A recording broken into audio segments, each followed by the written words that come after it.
Right now, the U.S. death toll in the Iran war stands at 6, all killed in a strike by Iran on a U.S. operations center in Kuwait. Secretary of War Pete Hegseth has said the makeshift command center made of a trailer was fortified, but those claims are now being investigated. President Trump has said the operation in Iran could last weeks, with Senate Republicans stressing the need to keep casualties low by not expanding the operation any more than necessary.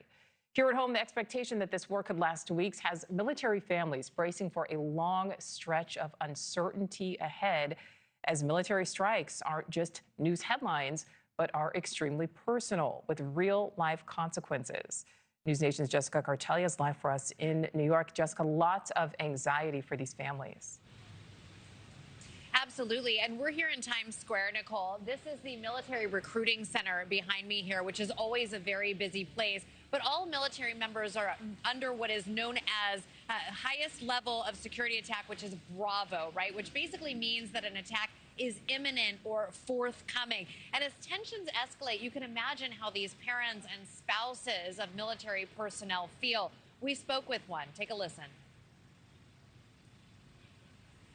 Today, I was spoon feeding a baby in a high chair. I was negotiating with my toddler to get his shoes on to go to school.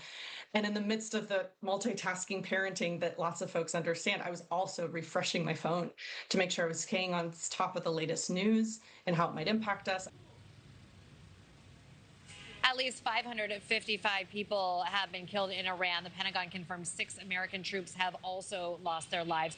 Security measures, meanwhile, are being tightened at military bases all across the country, especially at major military bases in Virginia, Fort Bragg, and San Diego. San Diego, as we know, is home to one of the nation's largest concentrations of military personnel. We're talking about 115,000 active duty service members split evenly between the Navy and the Marine Corps.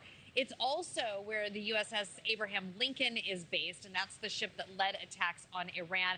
And of course, that leads to more concern in Southern California. So, Nichole Berlie, these families aren't just watching the news, they're living it and concerned about what's next. Absolutely. So, Jessica, how are these military families being supported? Yeah.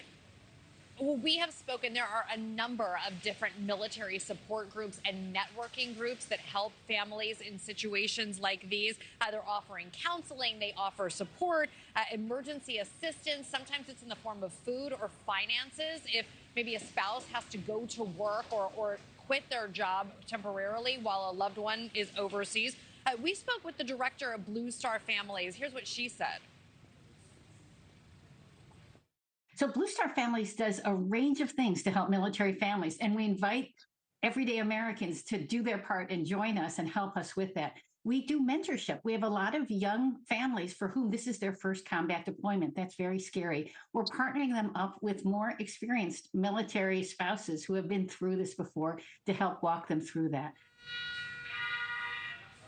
And of course, Nichole, across the board, the message is clear that when they are called up into active duty, they must respond and they must go. And so all of these organizations say, I said, what can we do to help? And they said, look, just support anyone in your community, however you possibly can, and just let them know that we are here to assist. Absolutely. All right, Jessica Cartelia live for us there in New York. Thank you. Thank you for watching. Subscribe below and download our NewsNation app right now on your phone, and you will get fact-based, unbiased news for all Americans.